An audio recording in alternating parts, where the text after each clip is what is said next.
Jadi di sini saya akan berbagi pengalaman kepada Bapak Ibu bagaimana budaya positif tersebut.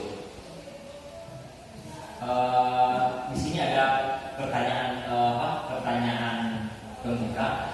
Apakah makna budaya positif dan apa contoh penerapan positif yang telah kita terapkan? Ini maksudnya di sekolah, gitu ya Bu, Bapak. Jadi kita pahami dulu apa itu budaya positif di sekolah, yaitu nilai-nilai dan kebiasaan-kebiasaan di sekolah yang berpihak pada peserta didik agar mereka dapat berkembang menjadi pribadi yang kritis, penuh hormat dan bertanggung jawab. Itu yang dimaksud dengan budaya positif yang akan kita kembangkan di sekolah. Jadi mungkin ada beberapa poin-poin nanti kegiatan-kegiatan positif yang akan kita terapkan di lingkungan kita. Itu terkait budaya positif. Kemudian perubahan paradigma di sini, filosofi pendidikan Ki Hajar Dewantara ada merumuskan beberapa filosofi. Yang pertama itu peserta didik itu bukan tabula rasa, konsep kesadaran hidup maksudnya. Kemudian semua anak terlahir dengan bakatnya masing-masing. Jadi sebagai guru kita juga harus memahami karakteristik masing-masing siswa kita. Gitu. Kemudian ada berbudi pekerti. Kemudian kita sebagai guru tugas guru menuntun bakat tersebut agar anak tumbuh dengan selamat dan bahagia. Kemudian ada guru ibarat petani, anak ibarat biji jagung. Jadi seorang petani itu guru itu petani, maksudnya orang yang menyiapkan lahan, kemudian bibit. Kemudian anak ibaratkan biji jagung tadi, biji jagung yang bagaimana, gitu ya. Jadi kalau biji jagung yang super, maka hasilnya akan super juga, gitu ya. Kemudian ada kodrat alam dan kodrat zaman. Ini terkait kodrat alam dan zaman. Kemudian berpihak pada anak. Itu filosofi pendidikan Ki Hajar Dewantara. Ada sekitaran 7 poin. Kemudian ada perubahan paradigma. Di sini untuk membangun budaya positif, sekolah perlu menyediakan lingkungan yang positif, aman dan nyaman agar murid-murid mampu berpikir, bertindak dan mencipta dengan merdeka, mandiri dan bertanggung jawab. Kemudian lazimnya disiplin dikaitkan dengan kontrol. Dalam hal ini kontrol guru dalam menghadapi murid. Ini terkait bagaimana kontrol kita terhadap siswa kita. Kemudian ada perubahan paradigma teori kontrol. Menurut Dr. William Glasser, dalam kontrol teori untuk meluruskan miskonsepsi tentang kontrol. Ini ada beberapa poin. Ilusi guru mengontrol murid, kemudian ilusi bahwa kritik dan membuat orang merasa bersalah dapat menguatkan karakter, kemudian ilusi bahwa semua perbuatan positif efektif dan bermanfaat. Kemudian ada ilusi bahwa orang dewasa memiliki hak untuk memaksa. Jadi itu ada perubahan paradigma teori kontrol menurut Dr. William Glasser. Kemudian ada perubahan paradigma stimulus respon terhadap teori kontrol. Di sini ada perbedaannya. Ini maksudnya stimulus respon ini terkait dengan kita mencoba mengubah orang agar berpandangan sama dengan kita. Itu stimulus respon. Kalau teori kontrolnya, kita berusaha memahami pandangan orang lain tentang dunia. Kemudian ada perilaku buruk dilihat sebagai suatu kesalahan. Jadi kalau teori kontrolnya, semua perilaku memiliki tujuan.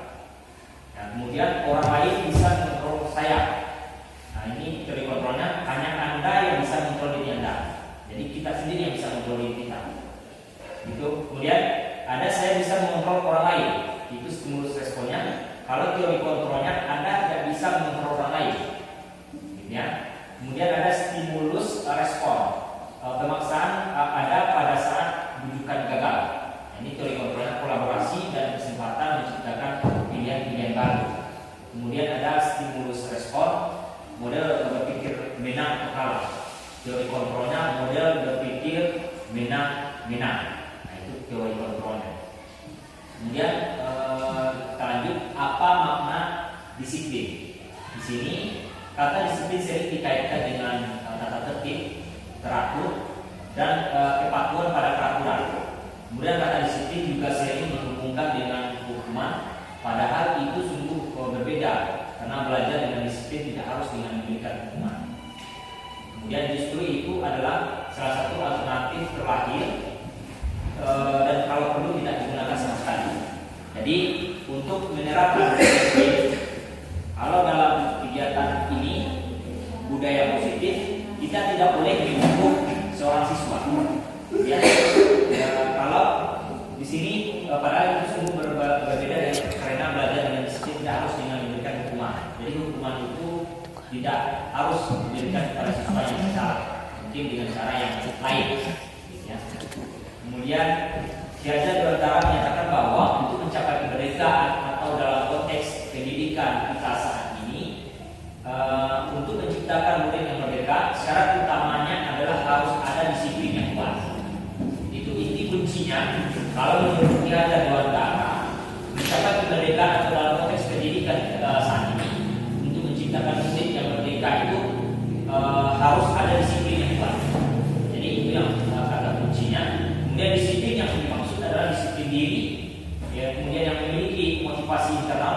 Jika kita tidak memiliki motivasi internal, maka kita akan memerlukan pihak lain untuk mendisiplinkan kita. Jadi kalau tidak dari diri sendiri, mungkin ada orang lain yang akan memberikan peraturan mungkin untuk mendisiplinkan kita. Jadi bisa nanti kita murid yang merdeka dalam pembelajaran di sekolah. Kemudian di sini ada teori motivasi perilaku manusia, ada motivasi eksternal, ada internal. Yang motivasi eksternal di sini untuk menghindari ketidaknyamanan atau hukuman. Di sini ada pertanyaan, apa yang akan terjadi apabila saya tidak melakukannya? Kemudian ada yang kedua, motivasi eksternalnya untuk mendapatkan imbalan dari orang lain atau institusi. Apa yang akan saya dapat apabila saya melakukannya? Kemudian ada motivasi internal, juga disiplin positif, untuk menghargai diri sendiri, menjadi insan sesuai harapan kita. Saya akan menjadi orang yang seperti apa bila saya melakukannya. Itu motivasi dari diri sendiri, internal. Kemudian budaya positif itu ada lingkupnya, lingkungan positif, keyakinan kelas dan peraturan kelas. Ini yang akan kita terapkan di sekolah nanti. Insyaallah mungkin mudah berjalan satu jalan dengan baik. Kemudian di sini kita coba bahas keyakinan kelas ya. Keyakinan kelas, hukuman dan penghargaan. Mengapa tidak peraturan saja? Mengapa harus keyakinan kelas? Di sini ada pertanyaannya. Mengapa kita melakukan peraturan harus menggunakan helm bila menghindari kendaraan roda 2? Mengapa kita memiliki peraturan 3 meter menggunakan masker di tangan ini ketika pandemi ini? Ya. Mengapa kita memakai peraturan waktu pada saat mengikuti pelatihan? Ini mungkin ada untuk mendukung motivasi intrinsik kembali ke nilai-nilai dan keyakinan, lebih menggerakkan seseorang dibandingkan mengikuti serangkaian peraturan-peraturan. Jadi dari sini kita bisa membuat nanti keyakinan kelas di kelas kita masing-masing. Di sini ada keyakinan kelas. Apa itu keyakinan kelas? Ini ya nilai-nilai kebajikan atau prinsip-prinsip universal yang disepakati bersama secara universal, lepas dari latar belakang suku, negara, bahasa maupun agama. Itu keyakinan kelas. Menurut Gosen 1998, suatu keyakinan akan lebih memotivasi seseorang dari dalam intrinsik. Seseorang akan lebih bersemangat untuk menjalankan keyakinannya daripada hanya sekedar mengikuti serangkaian peraturan. Itu keyakinan kelas. Kemudian ada pembentukan keyakinan kelas. Ini ada beberapa poin.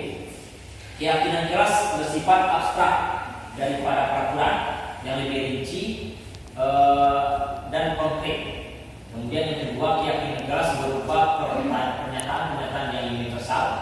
Kemudian pernyataan keyakinan kelas senantiasa dibuat dalam bentuk positif. Yang berikut, keyakinan kelas hendaknya banyak sehingga mudah diingat dan dipahami. Kemudian semua warga kelas sebaiknya ikut berkontribusi dalam membuat kegiatan kelas lewat curahan pendapat, jadi pendapat masing-masing. Kemudian bersedia meninjau kembali keyakinan kelas dari waktu ke waktu. Itu cara-cara mungkin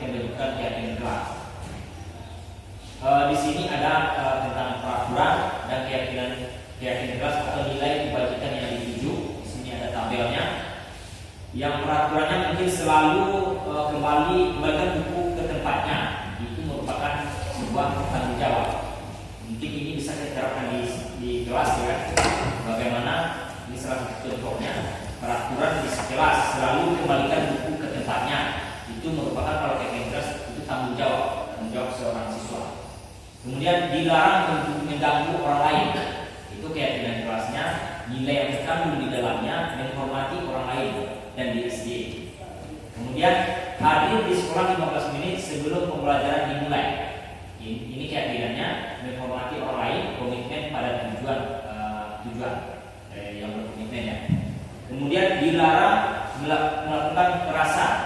Ini terkait dengan keselamatan dan menghormati orang lain. Kemudian dilarang menggunakan narkoba terkait dengan kesehatan, bergantian atau menunggu giliran, menghormati orang lain, kesabaran. Kemudian gunakan masker, kesehatan, keselamatan.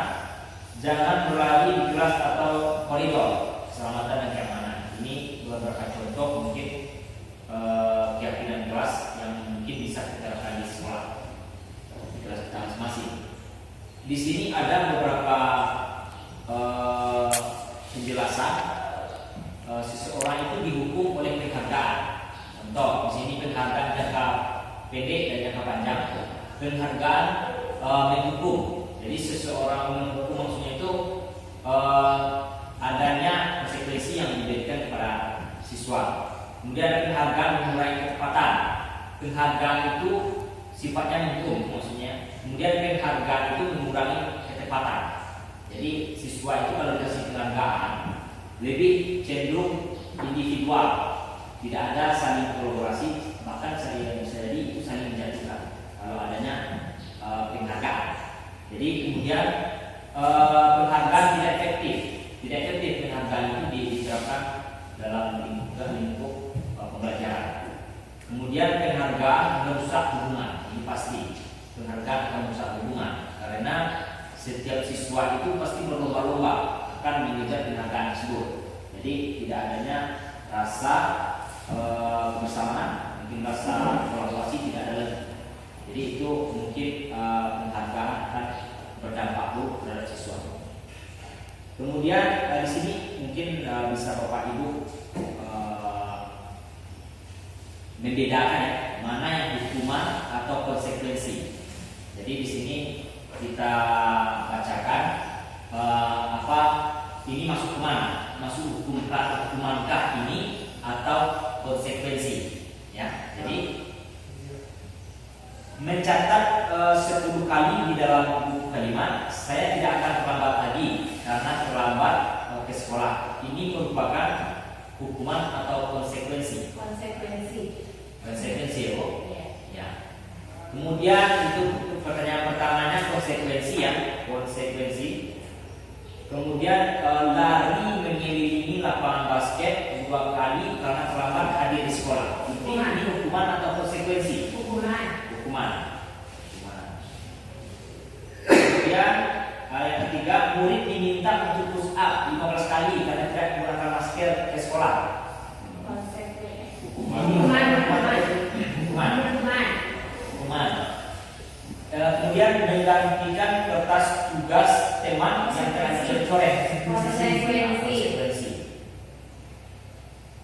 Kemudian ada membersihkan tumpahan air di meja tulis karena tersenggol pada saat belajar. Konsekuensi.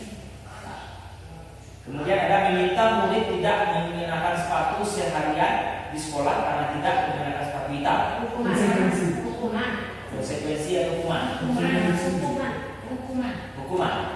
Konsekuensi lah. Sekolahnya ini kan sudah disepakati. Iya, aturannya sudah dibuat. Iya, aturan sudah dibuat, tapi dia melanggar. Kemudian lari mengelilingi lapangan basket 2 kali karena terlambat 10 menit untuk pelajaran kecil. Ini tidak masuk ke hukuman. Konsekuensi. Karena ganti pemanasan kan elektronik. Nah, ini jawabannya. Ini jawabannya. Iya. Mencatat. Memang ini sebenarnya masalahnya kenapa lari di lapangan basket 2 kali karena terlambat 10 menit. Karena di waktu dia terlambat, dia tidak datang, guru olahraga sudah melakukan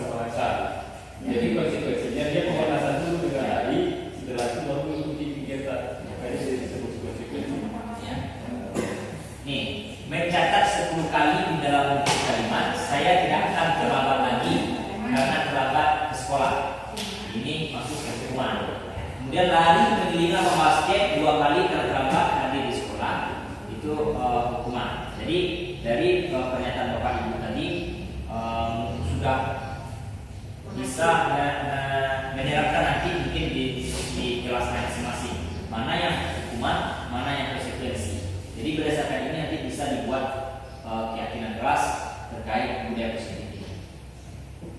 Kemudian di sini ada perbedaan antara hukuman dan konsekuensi. Ya, di sini ada tabelnya. Kalau hukuman itu sesuatu yang menyakitkan harus terjadi, sedangkan konsekuensi sesuatu harus terjadi. Kemudian perbedaannya lagi membuat anak sakit fisik maupun hati, sakit fisik ataupun sakit hati untuk jangka waktu yang lama.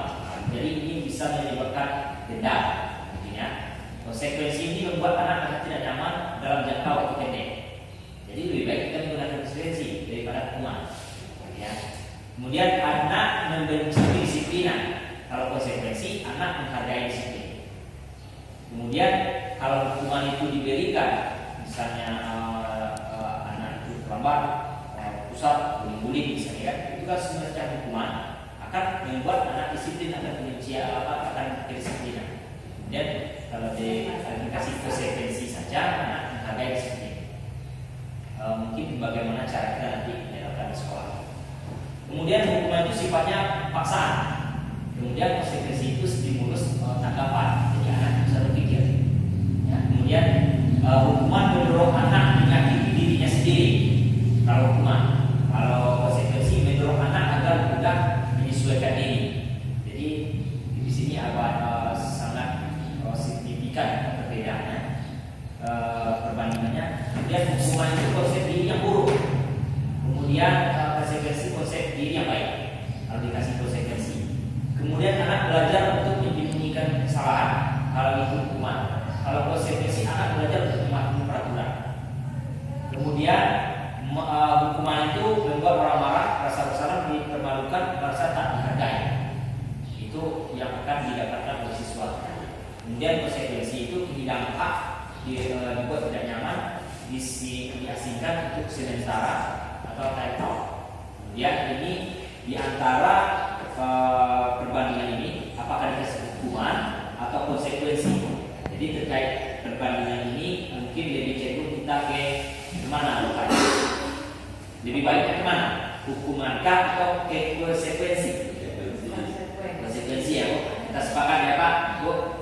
Konsekuensi ini mungkin akan berdampak baik terhadap siswa maupun lingkungan sekolah. Kemudian kebutuhan dasar manusia masing-masing kita mempunyai kebutuhan. Yang pertama itu membutuhkan rasa cinta, ya, dan diterima. Kemudian ada penguasaan, kemudian ada kebebasan, kemudian kesenangan. Jadi kita sebagai manusia pribadi kita masing-masing kita akan pasti membutuhkan adanya cinta dan kasih sayang. Diterima di mana saja. Jadi orang akan merasa nyaman. Kemudian ada penguasaan. Penguasaan ini maksudnya di sini adanya rasa orang menghargai lah. Kemudian lebih cenderung ke penghormatan terhadap dirinya. Kemudian ada kebebasan. Kebebasan melakukan sesuatu kalau dalam tanda kutipnya yang positif, gitu ya. Kemudian ada kesenangan.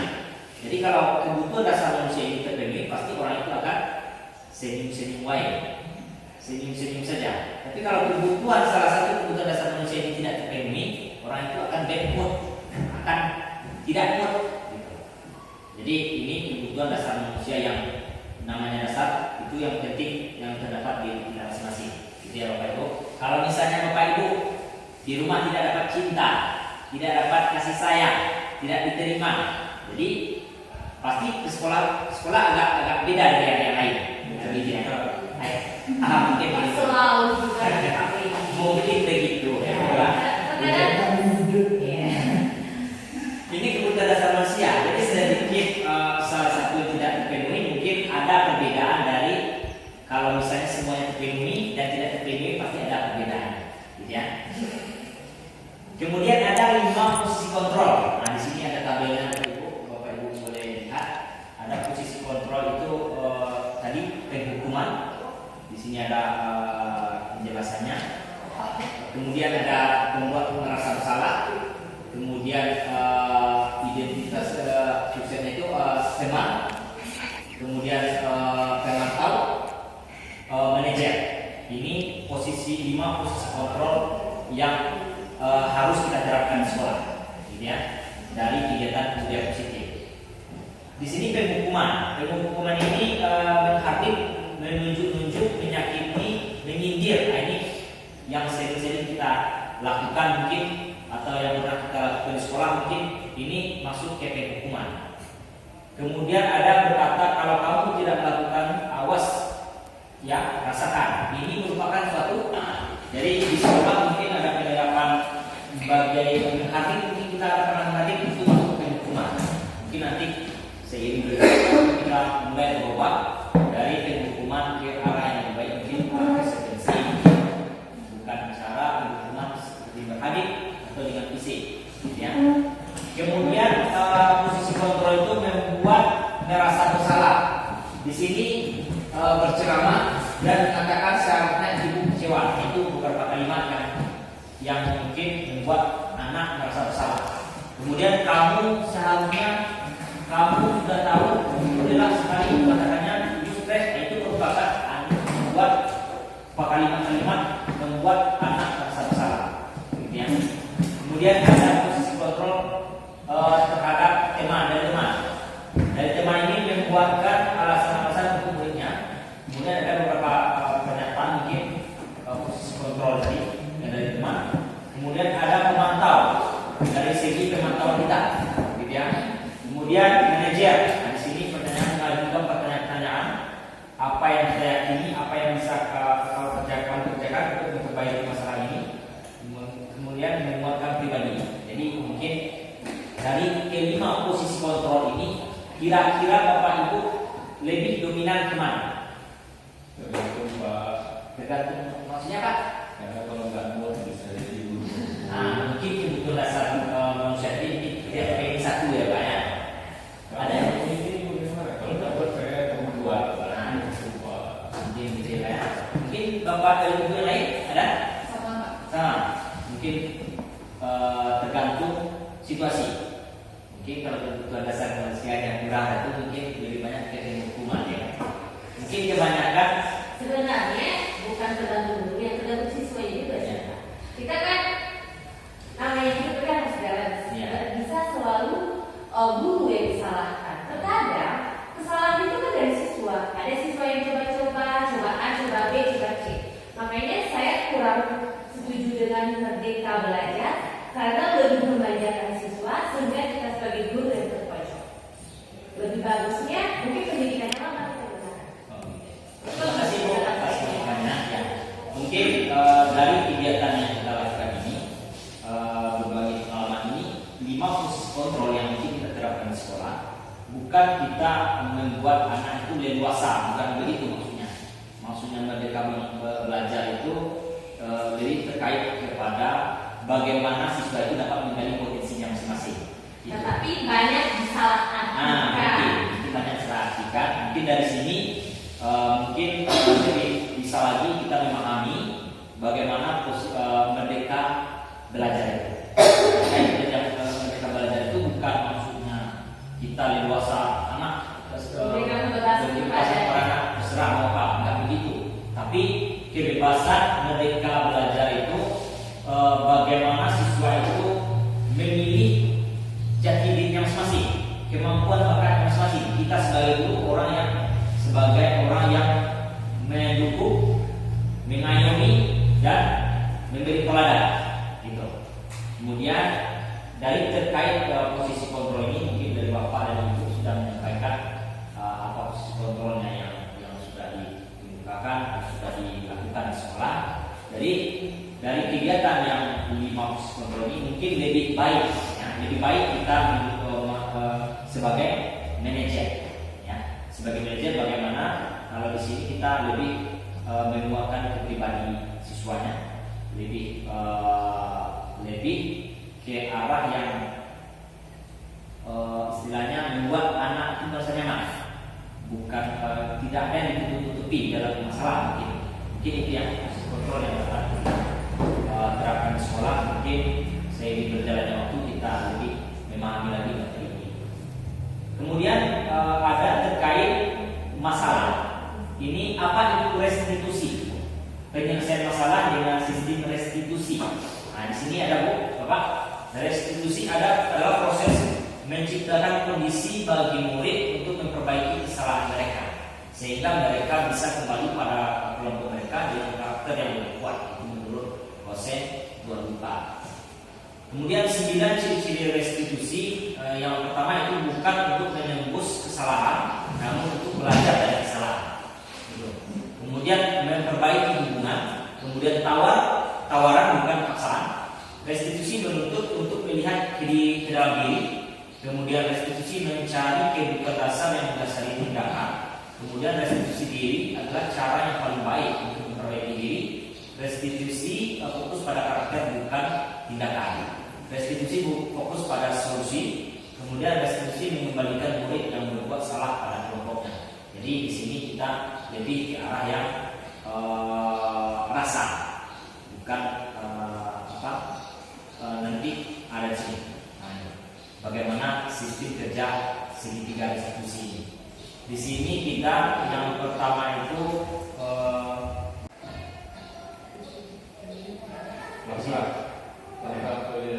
menyelesaikan permasalahan siswa dengan cara segitiga restitusi. Iya, langkah-langkahnya Bapak, bagaimana cara langkah-langkah untuk menyelesaikan masalah seperti siswa. Salah satu contoh Bapak Ibu terkait anak terlambat. Mungkin anak terlambat, kita sebagai guru yang mungkin pas dengan kita cara menyelesaikan dengan segitiga restitusi ini, menanyakan dulu mengapa mengapa terlambat, gitu ya. Kamu tentu punya alasan mengapa melakukan itu. Alasannya terlambat bagaimana? Apa alasannya? Jadi kita dengar dulu. Kemudian setiap orang kita lakukan, bukan kita membuat anak itu takut, enggak. Jadi cara untuk menstabilkan identitas. Kemudian setiap orang pasti pernah melakukan kesalahan. Jadi kita lebih bukan menyudutkan anak. Gitu. Kemudian di situ baru dimasukkan nilai apa yang telah kita sepakati. Kemudian kamu ingin menjadi orang seperti apa. Jadi itu mungkin langkah-langkah yang harus kita terapkan dari budaya positif. Jadi di situ disebut dengan cara penyelesaian masalah segitiga restitusi. Jadi anak itu lebih merasa nyaman, kita pun merasa dihargai dan nyaman juga. Ya. Tapi kalau anak itu dihardik langsung, kita hukum langsung, itu masuk ke kategori yang tadi posisi kontrol kita di kontrol tadi yang berhukuman. Jadi anak lebih bisa jadi dendam nantinya, bisa jadi rasa-rasa tidak nyaman dengan kita dengan jangka waktu yang lama. Mungkin itu terkait materi tentang budaya positif yang disampaikan tadi. Mungkin ada beberapa kegiatan mungkin yang akan kita sepakati Bapak Ibu terkait mungkin dari kegiatan ini ada yang Bapak Ibu tanyakan mungkin terkait materi yang dipaparkan tadi. Sebelum kita masuk budaya positif yang akan dilaksanakan di sekolah kita. Menurut Bapak Ibu apa mungkin ya? Mungkin ada, atau kita langsung saja masuk ke budaya positif yang akan kita laksanakan. Mungkin kita rancang saja, nanti kita sepakati dan kita simpulkan dan tutup. Oke dulu, kita masuk saja sesi 2. Next. Ya, oke. Jadi di sini kita dari kegiatan budaya positif ini, budaya positif menurut Bapak dan Ibu masing-masing, apa kira-kira yang akan dilakukan di sekolah kita, yang cocok kita lakukan di sekolah, dan nanti apa yang sudah dilakukan di sekolah, gitu. Salah satu contohnya apa, gitu, Bapak? Bersihkan sampah dengan waktu. Mungkin ya, Bapak Pak Men tadi menyampaikan membersihkan sampah sebelum masuk kelas. Jadi itu merupakan suatu suatu di sini ya.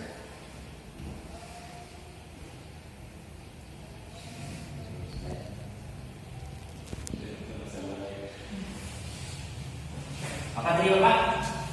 Menjaga kebersihan. Membersihkan sampah sebelum masuk kelas, ya. Itu mungkin salah satu contoh. Kemudian ada ini dari Bapak, Berpakaian rapi dan bersih. berpakaian rapi dan bersih. Berpakaian rapi dan bersih. Jadi siswa dipantau dulu ya Bu, sebelum masuk kelas dipantau dulu. Mungkin cara lagi berbaris dulu di depan pintu, baru kita tengok sudah rapi atau belum, gitu ya Bu. Ya oke boleh. Kemudian apa lagi Bu kira-kira? Tidak datang terlambat. Tidak datang terlambat. Bisa.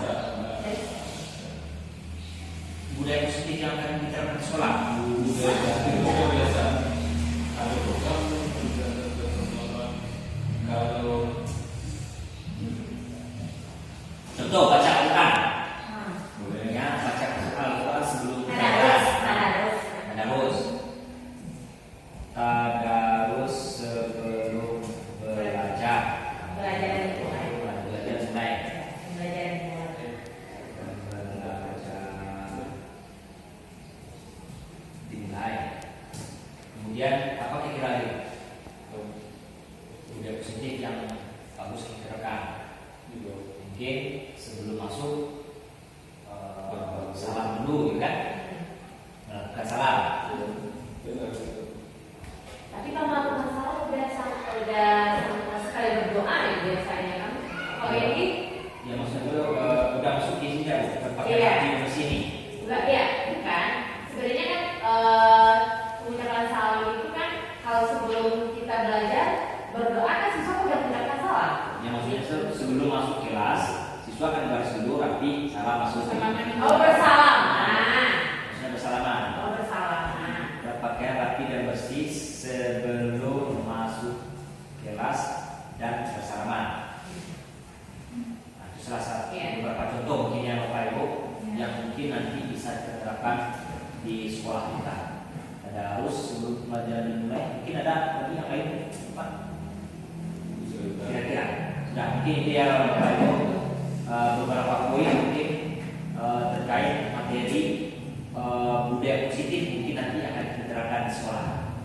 Jadi yang pertama itu membersihkan sampah sebelum masuk kelas. Jadi nanti siswa itu kita bimbing dalam membersihkan lingkungan di sekitar untuk membersihkan kelas dulu.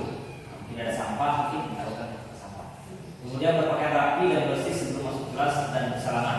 Jadi siswa itu kita tuntun dulu, berbaris di depan kelas dulu, kita lihat rapi atau belum. Itu merupakan salah satu budaya positif yang mungkin nanti kita terapkan di sekolah, membuat anak itu merasa lebih nyaman dan lebih diperhatikan. Kemudian yang ketiga, tadarus sebelum pembelajaran dimulai. Ini merupakan bagian dari religius kita sebagai Muslim, mungkin lebih bagus juga diterapkan setiap harinya. Mungkin itu Bapak Ibu kegiatan kita. Maka dari itu ada mungkin yang ditanyakan lagi Bu terkait materi ini. Saya rasa cukup Pak Umi. Cukup Bu ya. Nah, jadi terima kasih atas waktu dan kesempatannya. Mungkin dari sini bisa disimpulkan dari kegiatan budaya positif yang kita sampaikan tadi. Mungkin Bapak Ibu sudah bisa merencanakan apa-apa mungkin budaya positif yang akan Bapak Ibu terapkan di kelasnya nanti masing-masing. Itu yang pertama yang terkait tadi kesimpulan kita budaya positif yang akan kita terapkan, membersihkan sampah sebelum masuk kelas, kemudian berpakaian rapi dan bersih sebelum masuk kelas dan bersalaman, kemudian tadarus sebelum pelajaran dimulai. Mudah-mudahan ini dapat pelaksanaan dengan baik ke depannya dan terlebih kurang dari materi yang saya sampaikan tadi. Mohon maaf, saya sudah. Assalamualaikum warahmatullahi wabarakatuh. Waalaikumsalam.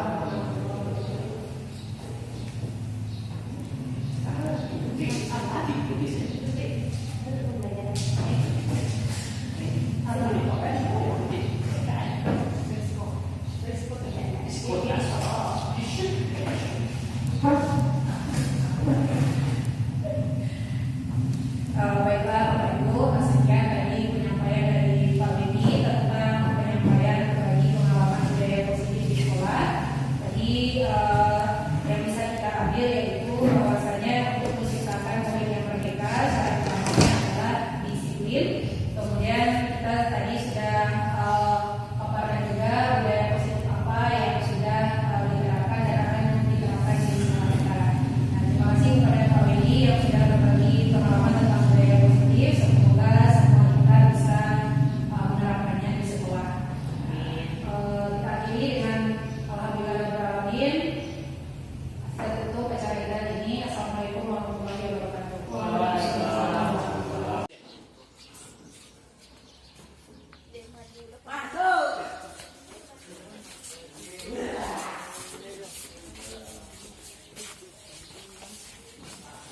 Nice.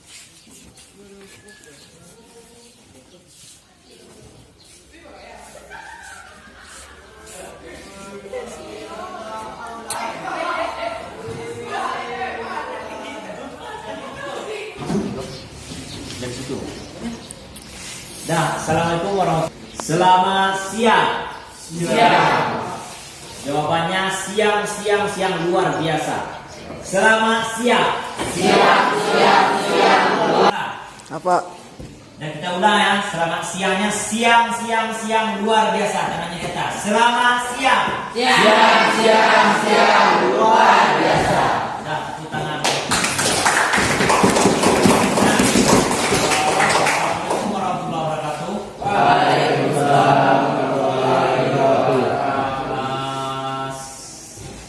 Terkait kegiatan yang akan kita lakukan hari ini, yaitu membuat keyakinan kelas. Nanti akan kita buat, minta bantu sama kawannya nanti buat di depan keyakinan kelas. Keyakinan kelas bagaimana keyakinan kelas itu yang untuk kita pahami dan kita laksanakan untuk pembelajaran berikut dalam satu semester ini.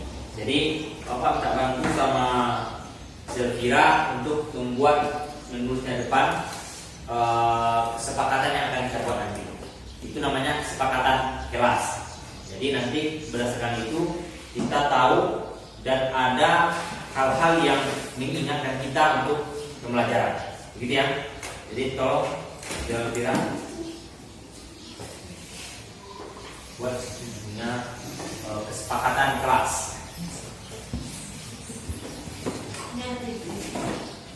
Ya, kesepakatan kelas. Kesepakatan kelas 10 TKJ. Pembelajaran PJOK. Nah, yang pertama apa? Tunjuk tangan. Siapa dulu yang pertama? Iya, seganteng. Bapak, Bapak, Ya. harus memakai pakaian olahraga lengkap. Ayo buat Zelvira. Membuat memakai pakaian olahraga lengkap.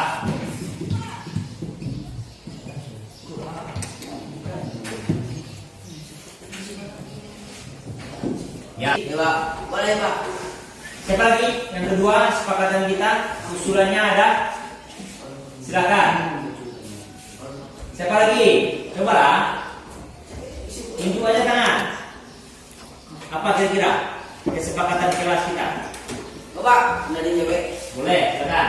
Kalau Bapak tidak masuk, tidak ada tugas. Buat situ, oke. Kalau Bapak nggak masuk, tidak ada tugas. Gitu ya.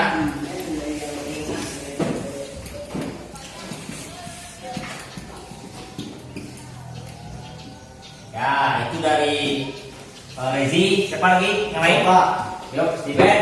selama minimal 20 menit. Oke. Dispensasi ya. Dispensasi keterlambatan di 20 menit. Dispensasi keterlambatan 20 menit. Jika lewat, bisa berbulan 5. Dan juga, Mama. Ya, ayo. Wajib memakai sepatu. Wajib memakai sepatu. Ya.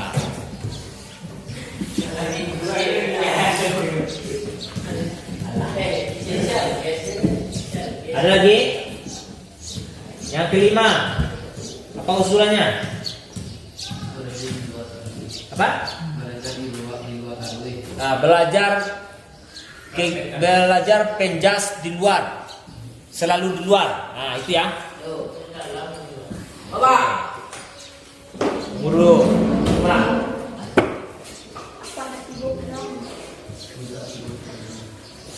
kalau terlambat masuk, bukan 30 kali. Kalau telah masuk Lewat 20 menit. Lewat 20 menit. Kenalah. itu nggak boleh. Kalau dalam kegiatan budaya positif yang akan kita terapkan itu nggak boleh. Penghukuman seperti itu nggak boleh. Gitu ya. Guys, Yang lain Bapak. apa? Tidak ada PR. Tidak ada tugas. Yo. Oke, buat di situ. Tidak ada tugas Atau PR. atau PR.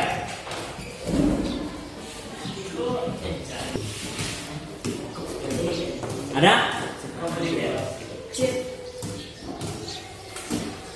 Yang perempuan ada nggak usulnya? Silakan baca di situ yang nggak ada. Terus lah. Kalau pada tidur Tidak ada. Tidak mungkin. Yang fakta-fakta saja lah, yang masuk di akal. Apalagi? Apa? Iya Pak. Tidak masuk Pak.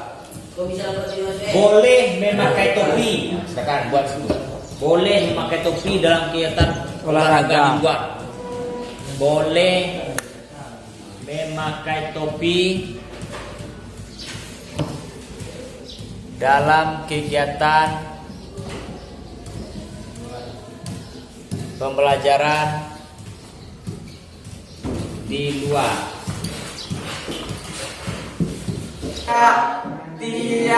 Tiyannakum minni hudan faman tabi'a hudaya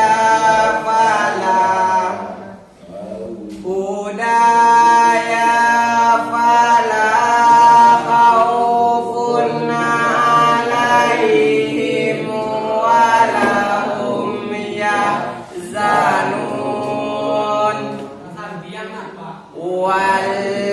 Walladzina kafaru kazzabu biayatina ulaika ashabun nar hum fiha khalidun. Ya bani Israil zukuru ni'mati allati an'amtu alaikum wa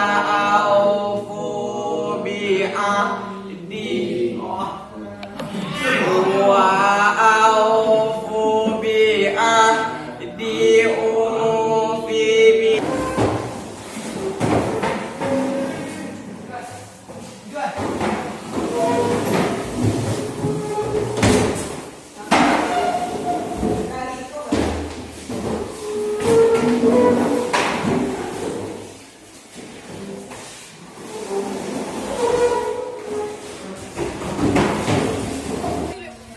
Sekali lagi kami sampaikan kepada Bapak Ibu yang mengajar sebelum pulang adalah kita awasi siswa kita dan Dah.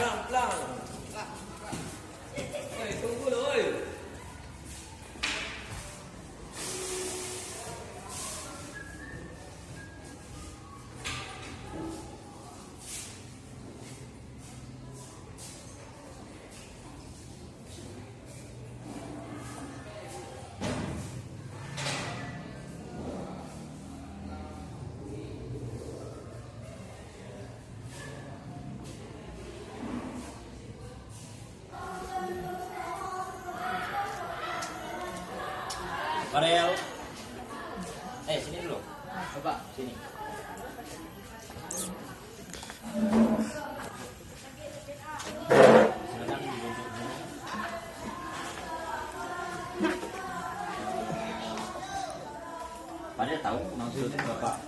sini. Tolong Pak. Apa? Melakukan kesalahan Pak. Apa kesalahan Pak? Terlambat pergi sekolah. Selamat sekolah ya. Jadi Bapak di sini bukan fokus terhadap kesalahan padahal setiap orang mungkin ada melakukan kesalahan. Jadi bagaimana kira-kira perasaan pada melakukan kesalahan karena terlambat? Ya, nggak diulang lagi Pak. Yang lagi ya. Jadi alasan pada terlambat kenapa? Terlambat bangun Pak. Kenapa kamu terlambat? Semalam menonton Piala Dunia Pak. Oh, karena sekarang Piala Dunia ya, musim Piala Dunia jadi Iya Pak. begadang. Iya Pak. Waduh. Sama teman-teman Pak. Sama teman-teman. Jadi nanti kalau kita sekolah besoknya janganlah kalau bertangan-tangan gitu ya. Jadi untuk nanti jangan sampai telat lagi. Usahakan datangnya tepat waktu. Ya, sekarang boleh masuk kelas. Silakan. Ya.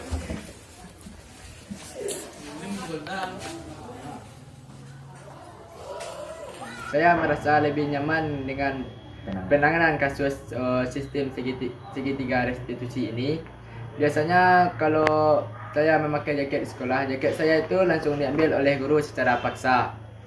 Dan setelah Bapak berikan sistem ini, yaitu sistem segitiga restitusi, saya merasa lebih nyaman terhadap peraturan-peraturan yang ada di sekolah dan penanganan ini. Kemudian saya kedepannya tidak akan mengulanginya lagi. Sekian, terima kasih. Assalamualaikum warahmatullahi wabarakatuh.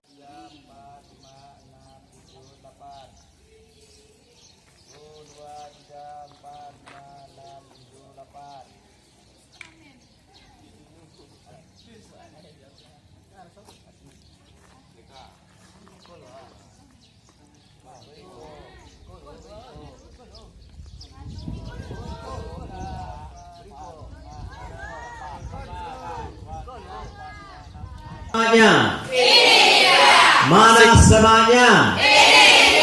Kekuatan. Kekuatan. Dah, sudah duduk peregu ya. Nanti kita bikin secara berregu. Itu yel-yelnya masing-masing. Setiap pos nanti menampilkan yel-yelnya. Jadi kegiatan hari ini itu kita pemantapan sandi. Coba sekitaran 5 menit pahami lagi mana sandi yang belum paham. Ya, mana kira-kira regu ini sandi ini belum paham gitu ya. Jadi nanti laporkan, nanti kita pecahkan. Gitu ya. Jadi nanti dites misal buat kata-kata dengan sandi ini. Jadi itu yang akan kita buat hari ini, yang kita lakukan.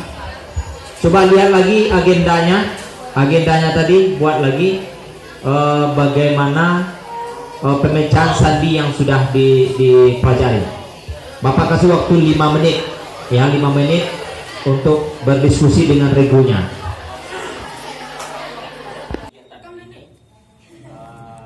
Berarti kelompok 1, 2, 3 udah siap ya dengan kegiatan ini Bapak. Jadi nanti kelompok 1 dulu misalnya. Pengennya kelompok siapa dulu? 1 Pak. Kelompok 1 dulu. Jadi kelompok 1 nanti ya. Jadi kalau mau lihat praktek yang perempuan, dia praktek boleh. Ya, mungkin dari ada yang mau ditanya enggak? Ada yang ragu kegiatan itu? Nanti editan udah paham ya? Di mana edit? Sudah ada. Ya, oke. Ratu. Ada video itu.